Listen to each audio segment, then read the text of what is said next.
Join me as I dive deep into my own insecurities and face the challenge of uncovering what's really holding me back from unstoppable confidence. Unstoppable confidence. It's that elusive quality that makes people seem almost invincible, capable of taking on any challenge that comes their way. Having it can be a game changer, not just in our professional lives, but in our personal growth as well. It's about feeling secure in who you are and what you're doing without letting fear or doubt hold you back. One of the biggest barriers to feeling confident is the fear of judgment. We often worry about what others might think of us, and this fear can be paralyzing. It's like we're afraid to take that first step because we don't want to look stupid or fail in front of others. Another barrier is past failures. When we've failed before, it can be hard to shake off the feeling that we're not good enough, that we'll fail again. And then there's self-doubt, that nagging voice in our heads that tells us we're not capable, that we're not good enough. These voices can be really loud and they can hold us back from pursuing our dreams. But here's the thing, we all have them. Even the most confident people you've ever met have had to deal with these kinds of doubts and fears. So what's the difference between them and, well, the rest of us? It's how they deal with those doubts and fears. The truth is, building confidence isn't about eliminating these feelings entirely. It's about learning to manage them, to push through them. And that's something we can all do. By facing our fears head on and taking small steps towards our goals, we can start to build that confidence. It's a journey, not a destination. So how do we start building this unstoppable confidence? One strategy that works for me is positive affirmations. By repeating positive statements to myself, I can start to rewire my brain and build a more confident mindset. Another strategy is setting small goals. By achieving small wins, I can build momentum and start to feel more confident in my abilities. And finally, seeking support from others can be a game changer. Whether it's a friend, family member, or mentor, having someone in my corner can make all the difference. For me, a breakthrough moment came when I realized that confidence isn't about being perfect. It's about being okay with not being perfect. I used to be so hard on myself, beating myself up over every little mistake.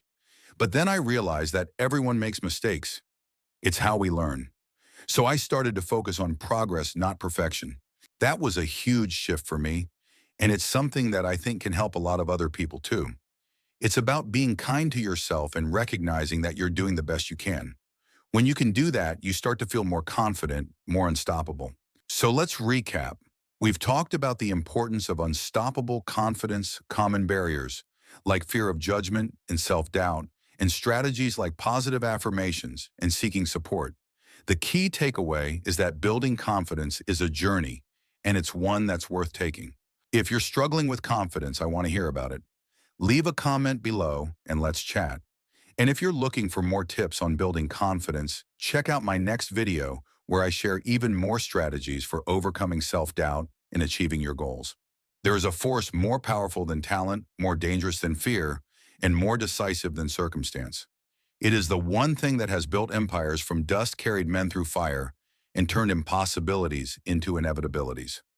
That force is belief, not the fragile kind that flickers with mood, not the shallow kind that crumbles under criticism, but the unshakable kind. The kind that becomes so deeply rooted in your mind that no storm can uproot it. Unshakable belief is not given, it is forged.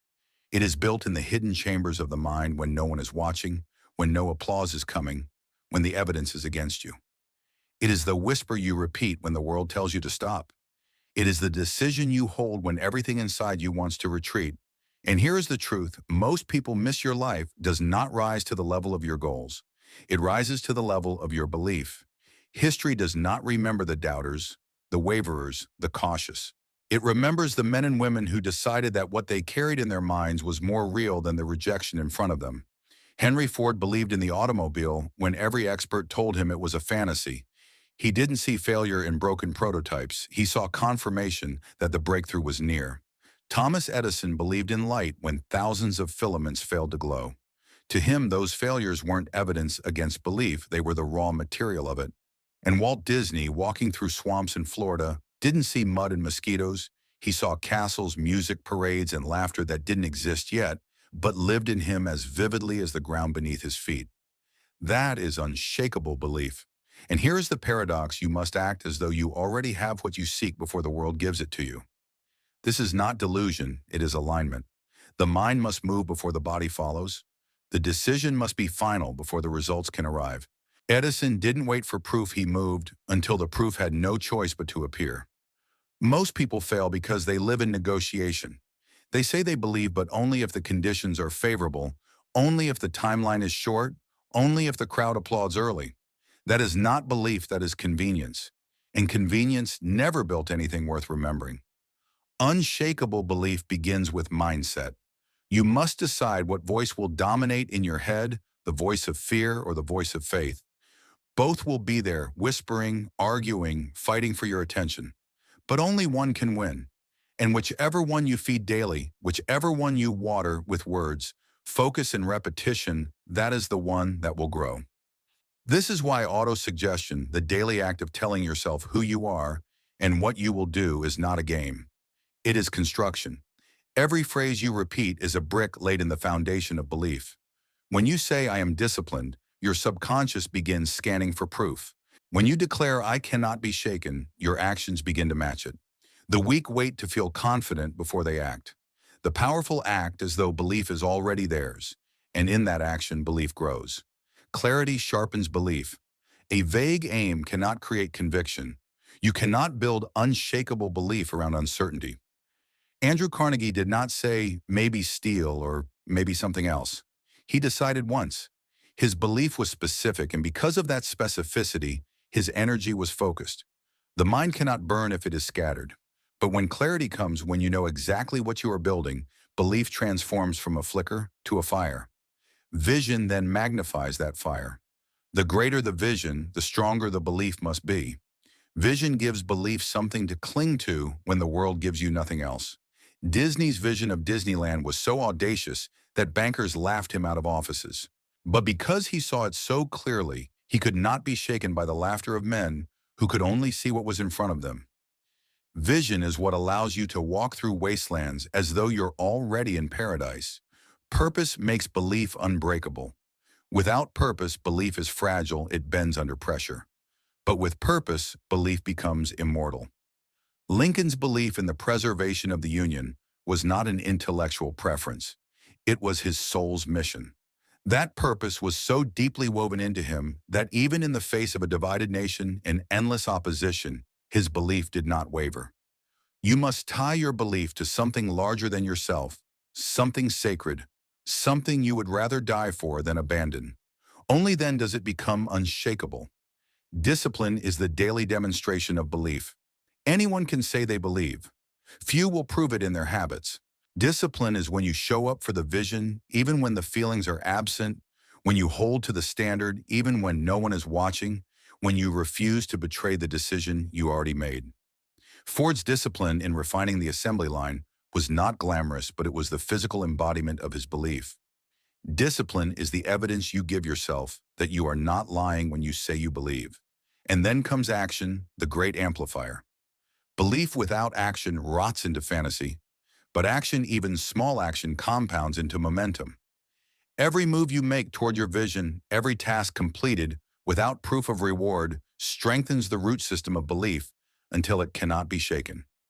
Edison didn't strengthen his belief by thinking about light. He strengthened it by testing, failing, and testing again. Action is belief in motion.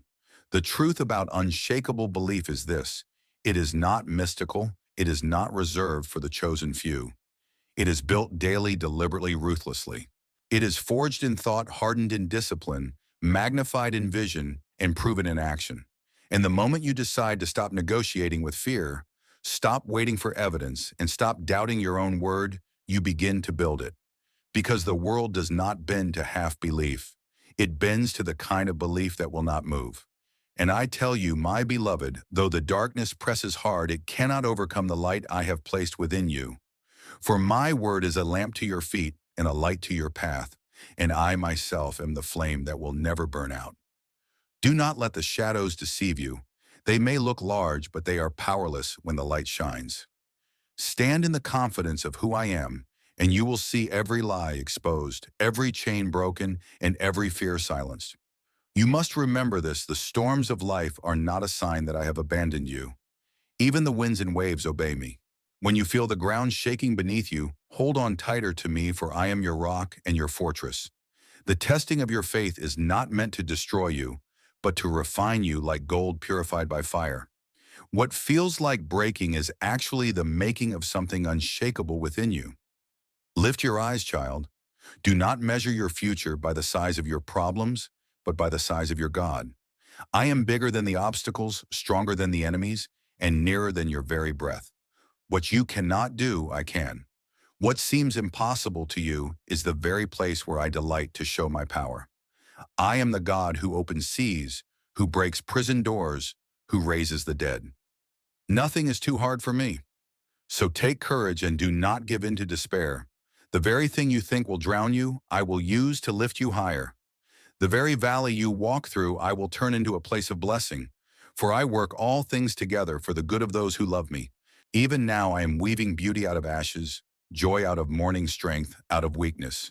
Stay with me. Trust me. Keep walking forward even when you cannot see more than the next step. My hand is guiding you. My spirit is filling you. My love is sustaining you. The night will not last forever, dawn is coming. And when it does, you will look back and see that every tear, every battle, every scar was not wasted. They became the very testimony of my faithfulness in your life. I know your heart is tired and your spirit feels like it's carrying more than it can bear. But my child, listen carefully.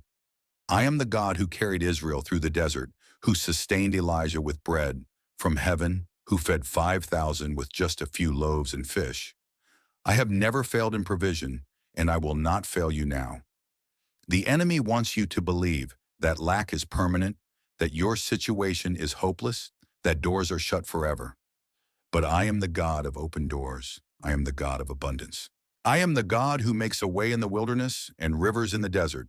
Where you see nothing, I am already working behind the scenes. Where you see emptiness, I am preparing overflow. Do not despise small beginnings. The seed you planted in faith, even if no one else noticed, I noticed. And I am the God who multiplies seeds sown. Do not say, it's too late, I've wasted too much time. For I redeem the years that the locusts have eaten. What you think is lost time, I can restore in a moment. Remember Abraham, who waited years for my promise to come to pass. Remember Joseph, who was forgotten in prison, yet raised in a single day to the palace. Remember David, anointed as king, yet still shepherding sheep until my timing lifted him up. My timing is not like yours, but it is perfect. And in my timing, nothing can stop the blessing I have prepared. You are not overlooked. You are not forgotten. You are not abandoned. You are my beloved child, written on the palms of my hands. I am training your faith, strengthening your endurance, and preparing your character, because the blessing I'm bringing will require strong shoulders to carry it. So rise again, pray again, believe again. Do not let your heart be troubled. I am your Father, and I will not let you go. And so, my beloved child, as this message continues to flow into your heart, I want you to remember this unshakable truth. You are mine, and nothing in this world can separate you from my love.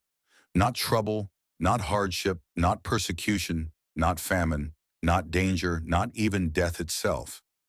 My love for you is stronger than every storm, every valley, and every trial.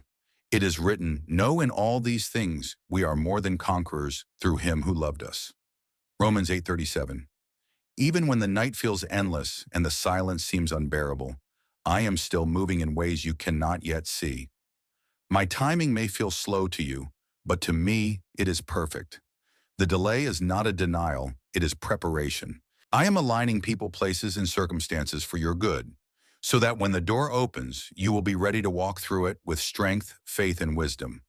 Do not despise the waiting, for it is in the waiting that your roots grow deep, that your faith is refined, and that your spirit is made strong. Trust that I am with you in every step, in every breath, in every tear.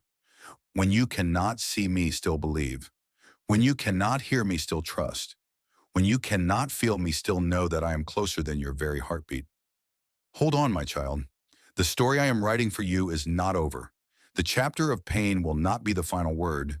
The ending will be filled with redemption joy and a testimony that will glorify my name. For I have promised he who began a good work in you will carry it on to completion until the day of Christ Jesus. Philippians 1:1-6. So rise even in your weakness. Lift your eyes even in your tears. And walk forward in faith, for the same power that raised Jesus from the dead is living in you. You are never abandoned, never forgotten, never unloved. You are my child, and I am your father. And as you breathe these words into your soul, let them anchor you. I am with you. I am for you. I am in you. And I will never let you go. And I say to you now, do not despise small beginnings, for I, the Lord, delight in them. Do not measure your worth by the size of your resources or the applause of men, but by the faithfulness of your heart to obey me step by step. For my kingdom does not advance by might nor by power, but by my spirit. And if you remain yielded to me, if you remain soft in my hands, then I can shape you into a vessel of honor that carries my glory into a broken world. You fear sometimes that you are too ordinary, too unskilled, too late, too weak. But my child, I use the foolish things of the world to shame the wise, the weak things, to shame the strong, the lowly things, to nullify the proud. I chose shepherd boys to bring down giants, fishermen to turn nations upside down, barren women to birth prophets, prisoners to write letters that still shake the earth. Do you see, it is not your weakness that disqualifies you, it is your weakness that qualifies you for my strength. So lean in closer. Do not strive in your own effort, but surrender to my spirit. Do not compare your journey to another's. I have written a story for you that is unlike any other. The chapters may twist in ways you did not expect, but every line is held in my hand. And though the ink of sorrow may have stained some pages, I will rewrite your ending with hope. Even now I am breathing fresh life into you. Even now I am stirring old dreams that you buried because you thought it was too late. Even now I am reminding you of promises I made when you were younger. Promises you let fade because the waiting hurt too much. Pick them up again, my beloved. Dust off the vision. I am the God who finishes what I start. I do not tease you with hope, only to abandon you in despair. Remain steadfast. Hold fast to the confession of your hope, without wavering, for he who promised is faithful. Lift your eyes above the storm and fix them on me, the author and perfecter of your faith. For I am not finished with you yet, and what I have begun I will complete until the day you stand before me, radiant, unashamed, and crowned with glory. And in the quiet moments when you feel forgotten, when silence feels like a heavy blanket and prayers echo back without answers, know this: I have not abandoned you. I am working in the unseen. I am weaving a tapestry of grace, thread by thread, in ways you cannot yet perceive. My timing is not your timing, but my timing is perfect. When the door seems closed, it is because I am guiding you to the one that will not only open, but will lead you into blessing beyond what you could imagine. Do not measure my love by your circumstances. Do not measure my faithfulness by what you can see. My love was proven on the cross. My faithfulness was sealed in the resurrection. If I gave my son for you, will I not also give you everything you need to endure, to overcome, to stand? Trust that even in your wilderness, I am the stream. Even in your desert, I am the bloom. Even in your storm, I am the anchor that holds. Lift your eyes again. Do not stare only at the waves. Fix them on me, the author and perfecter of your faith. For what I have begun in you, I will be faithful to complete. You are not forgotten. You are not forsaken. You are not unloved. You are my child, my beloved, my chosen one, held firmly in the palm of my hand. And when the world tries to define you by your failures, when voices rise to tell you that you are not enough, listen instead to the voice that formed you. You are mine. No mistake can erase that. No sin can undo that. When you are covered by the blood of my Son, you are free, you are cleansed, you are redeemed. So walk boldly, not in your own strength, but in the strength I provide. Walk with courage, for I go before you. Walk with peace, for I am your rear guard. Walk with hope, for I am preparing a place for you, not only in eternity, but even here. And now I am preparing blessings to meet you on the path ahead. Do not fear the unknown, for the unknown to you is already known to me. Do not fear tomorrow, for tomorrow is already held in my hands. Do not fear the storm, for I command even the winds and the waves. Rest, my child. Rest in the certainty of my love. Rest in the assurance of my promises. Rest in the truth that I am with you always, even to the end of the age. Would you like me to keep flowing with the same seamless divine conversation style until it naturally builds into a climactic, spirit-filled closing?